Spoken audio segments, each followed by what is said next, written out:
पाकिस्तान और Saudi Arabia ने एक ऐसा डिफेंस पैक्ट साइन किया है जो पूरे मिडिल ईस्ट और साउथ एशिया के सिक्योरिटी इक्वेशन को बदल सकता है। यह सिर्फ एक एग्रीमेंट नहीं बल्कि एक मैसेज है कि अगर किसी एक पे अटैक होता है तो दोनों मिल के उसका जवाब देंगे। लेकिन इसका मतलब क्या है? और सबसे बड़ा सवाल, अगर इंडिया और पाकिस्तान के बीच वार हो जाता है तो क्या सऊदी अरेबिया इंडिया के अगेंस्ट खड़ा होगा? आइए इसको डिटेल में समझते हैं।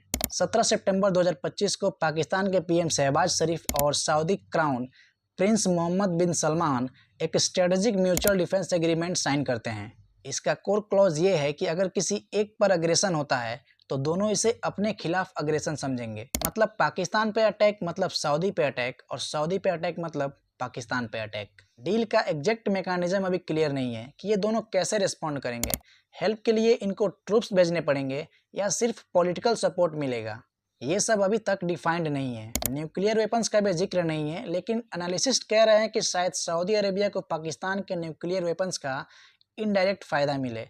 और न्यूक्लियर वेपन्स को लेकर पाकिस्तान फर्स्ट यूज पॉलिसी भी फॉलो करता है। देखिए, मिडिल ईस्ट इस समय ऑलरेडी वॉयलेटेड है, चाहे वो कतर पर इजराइल का हमला हो या हमास इशू। इस समझौते के बाद सऊदी अपने सिक्योरिटी के लिए सिर्फ अमेरिका पे डिपेंडेंट नहीं रहेगा, क्योंकि जब से इजराइल ने कतर पे हमला किया है तब से अरब कंट्रीज के मन में एक सवाल तो आ ही रहा है कि अपने सिक्योरिटीज के लिए सिर्फ अमेरिका के भरोसे बैठना कहाँ तक सही है।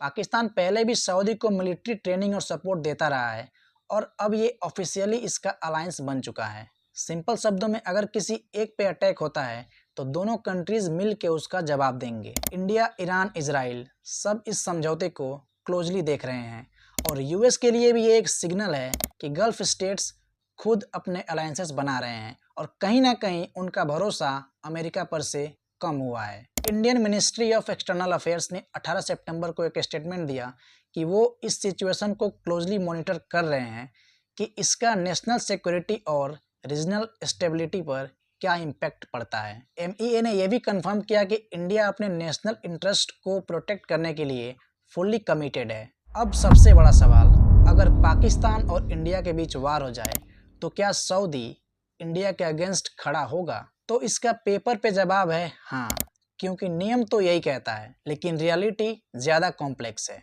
सऊदी का इंडिया के साथ मैसिव इकोनॉमिक टाइज है।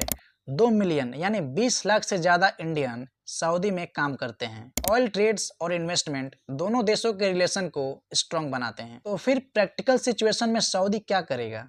वो पाकिस्तान को डिप्लोमेटिक और पॉलिटिकल सपोर्ट दे सकता है, फाइनेंशियल सपोर्ट और शायद मिलिट्री सप्लाईज भी दे दे। लेकिन डायरेक्ट वार में सऊदी का इंडिया के अगेंस्ट खड़े होने की पॉसिबिलिटी बहुत कम है। ज़्यादा लाइकली ये होगा कि सऊदी दोनों तरफ से पीस मीडिएशन करे ताकि उसका इकोनॉमिक और स्ट्रेटेजिक इंटरेस्ट सेफ रहे।